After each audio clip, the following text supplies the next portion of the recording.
Depression is a treatable mood disorder. It's characterized by low mood, and the way that we treat it is by addressing some of the symptoms. And so depression, in order to be diagnosed with depression, according to the DSM-5, there are certain symptoms, for instance, insomnia, which is sleep difficulties, getting to sleep, hypersomnia, which might be too much sleep, feelings of fatigue, loss of pleasure or interest in things that perhaps people enjoyed before, suicidal ideation or thoughts about death, changes in appetite, perhaps overeating or not eating enough. So some of those are some of the core symptoms of depression, and those have to be existing for 2 weeks during a single episode.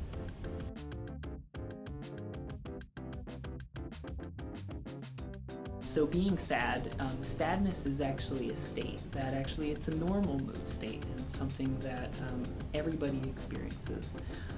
It's oftentimes one of the distinguishing features between depression and sadness is that sadness is actually temporary.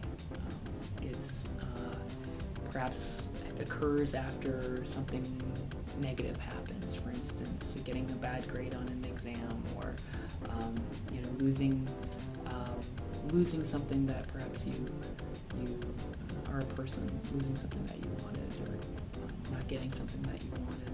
Whereas depression is it's a more serious disorder. It's longer term.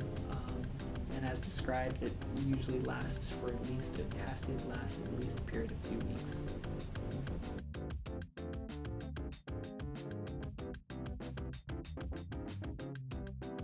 There can be some physical signs of depression. Some of those could be, as I said before, weight gain.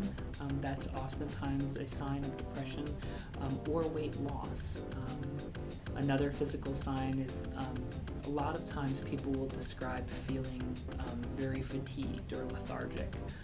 And while that actually could be a sign of some other disorder or some other physiological illness, fatigue is oftentimes a characteristic of depression as well. Some other physical signs could be,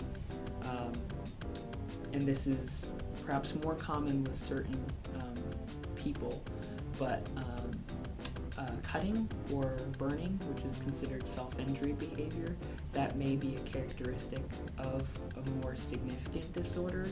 However, it also is characteristic of some depressive disorders as well. There are some consistencies in terms of symptom expression. However, men and women tend to experience depression, and everybody tends to experience depression slightly differently.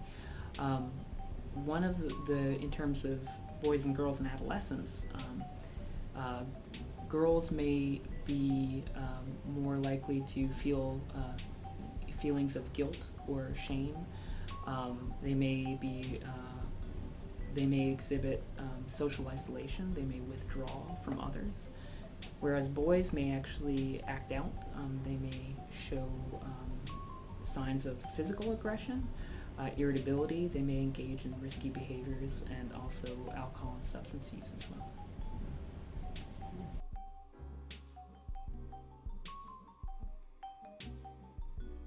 I would say that if folks are interested in exploring careers in treating mental health or mental illness, one core requirement would be that a person actually have not only an interest but a skill in terms of empathic listening, and so being able to kind of genuinely listen to the concerns that others are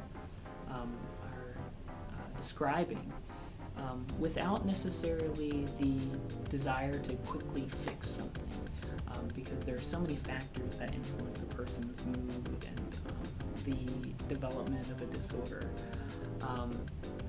What got me into this field was I have an interest in helping people, and I was telling somebody the other day that at the end of the day, if I'm working with clients or I'm working with patients, in working through some of the things that they're experiencing and they're describing in session.